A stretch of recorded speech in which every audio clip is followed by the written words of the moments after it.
Speaking of So not going there, dude, my man Jordan Montgomery has just had enough, and he's telling it like it is, and he's saying that Boris did not go there for him, and in fact, Boris obviously kind of butchered it. So I'm just trying to move on from the offseason and trying to forget it. That is paraphrasing Jordan Montgomery's own words, but he's pissed, bro.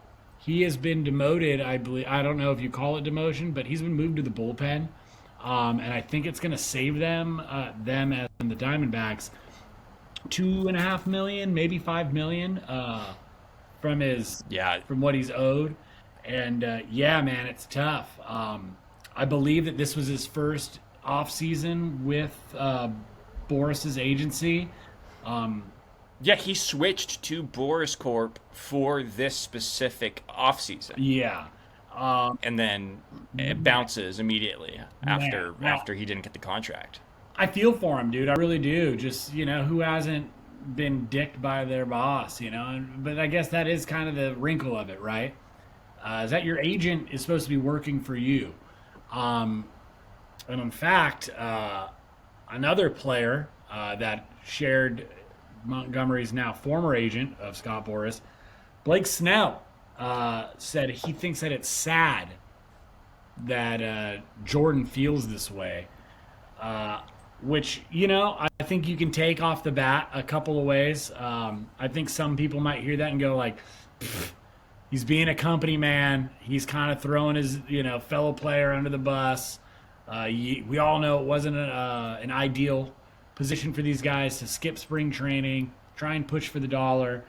But, yeah, man, we've heard a lot about teams colluding, perhaps, payment for a lot of players. So I don't fault Montgomery one bit for trying to get max value out of his contract after winning the World Series, all this and that. And I do think he has a point to feel screwed a little bit by Boris because you know what, dude? I think he really might have been getting shined on for the prettier horse in the pageant, Blake Snell.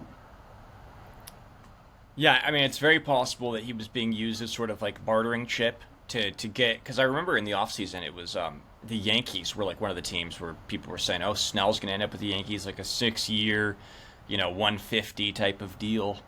There were all sorts of things thrown out there. Remember those preseason free agency predictions like, oh, Montgomery's going to get 4 and 80, where Snell's going to get 6 and 150. Bellinger's going to get 8 and 200. Yeah, it was none of those fucking things happened. It was nuts. It was every none of those things happened. Ben, fucking everybody, fucking Nightingale, you name them.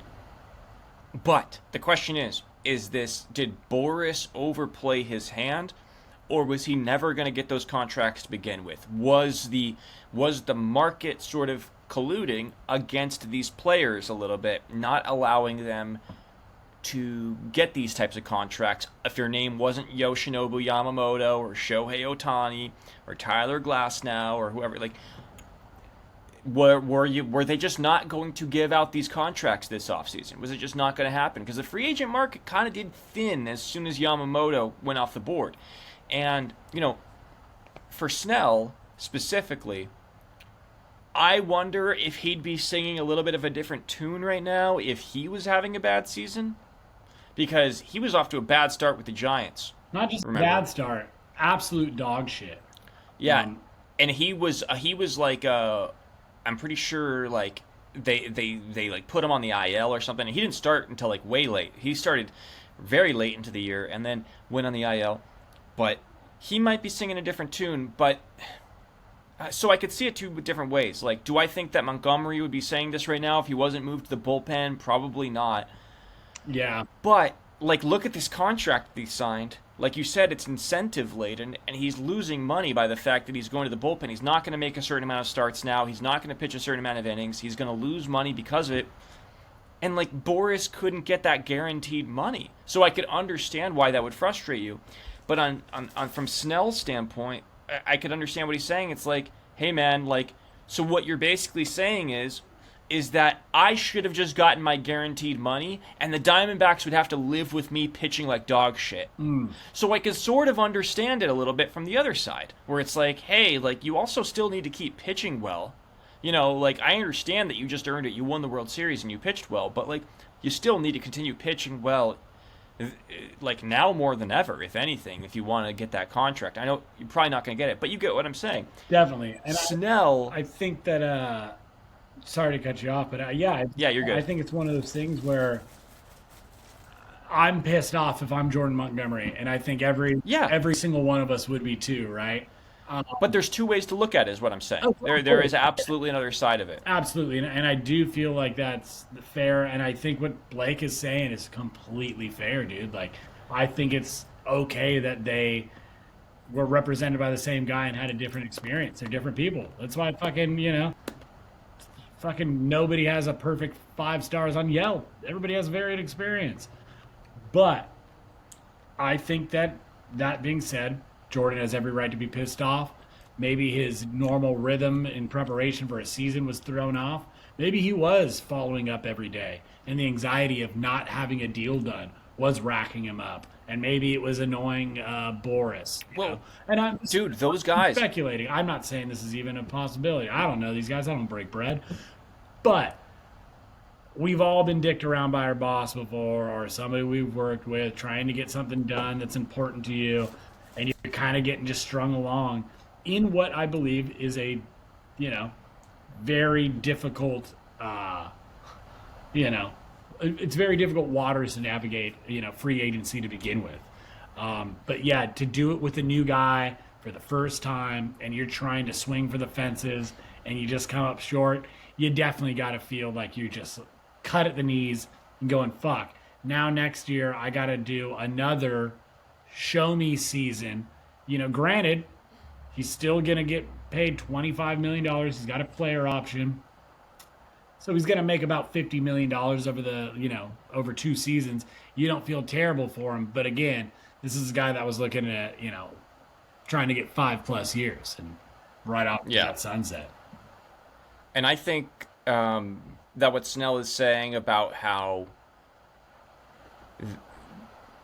that Boras got everything that he possibly could, basically, that Boras was like honest and upfront, is true from Snell's point of view. I think it's totally possible that Snell might have been getting all the honest answers. Maybe Montgomery wasn't, because like you mentioned, it is possible that Boras was using Montgomery to drive up the price on Snell a little bit, because he has these 2 bartering chips. These are the 2 best pitchers remaining on the market, and it's possible that Montgomery feels like he was like a victim of that. Second, but I also think if I'm Jordan Montgomery, I would have to, and I'm his new agent, I would have to tell him, hey, like, there's a chance that you weren't ever going to get the contract, no matter who your representation was, because just of where where we were this offseason. The Yankees were willing to spend $200+ million or $300 million on Yamamoto. They weren't willing to even spend $150 on Snell. Just remember, like, the Yankees had that offer out there for Snell, and Boras rejected it. So, like, the fact that Snell is defending Boras is a little perplexing. You know what, Jess, dude? I think you just kind of nailed something, right? Like, we're talking about, I don't want to say feelings, but we're talking about like baseball decisions and stuff, but with contracts and money. But like, when it comes to business decisions, like Yamamoto, he doesn't get $300 million because he's a 25-year-old ace, coming out of Oklahoma City or whatever. It's because he's an international star, and it's a business decision to lock up international markets and advertising and sponsorships and what have you. So to your point, when a Snell isn't getting $150 million, it's like, sorry, dude, like your Twitch stream doesn't pull in that much. And like Montgomery, it's like, it's almost like this is kind of a sign of the times. Like, you either got to be a superstar or you got to have a little crossover appeal or some sort of broader appeal to justify these contracts. And it's not because these fucking billionaires are short for cash, but it's all about that ROI, return on investment. And god damn it, was there some colluding to make sure prices were across the league. We saw how many veteran players just show up and, get minor league deals or contracts with the fucking White Sox or Marlins just, a couple games into the season. It's just fucking crazy. But I have the answer for you. But like you said, they got that big dollars for the right business decision. And not just that, but if it's about statistical output and just getting a good pitcher for your team, like if you want to, look at what the Royals did. The Royals signed Michael Wacha, 2 years, $32 million. He's their ace right now. They signed Seth Lugo, 3 years, $45 million. He's been one of the best pitchers in baseball. He has had a rough last few starts, though. Yeah, but what I'm saying, but so has Jordan Montgomery. I mean, what I'm saying is if that's the quality of pitcher that you're getting, teams are better at identifying value than they've ever been before. This is the era of identifying value. That's what Moneyball has done. That's what I was talking about last week. Everybody's good at it now. That they build these departments specifically for this, where it's like the Royals signed Seth Lugo to $45 million. It's like, and look what happened. Now they're in the playoff hunt. They signed Michael Wacha 2 years ago. Now they're in the playoff hunt. It's like, what does Jordan Montgomery put butts in seats more than Michael Wacha? No, they put the same amount of butts in seats because they're not superstars. They're just good pitchers, and it's like, that's what you got, the exact same thing, but Wacha wasn't the sexy name in the offseason. Montgomery was. And what teams correctly identified was like, hey, I could probably find another Jordan Montgomery for a little bit less than what they're asking for. Dude, I think you nailed it. Honestly, I really think that's what it is. Dude, yeah. Well fucking said. This is basically the 2008 financial crisis all over again, and our pets' heads are falling off.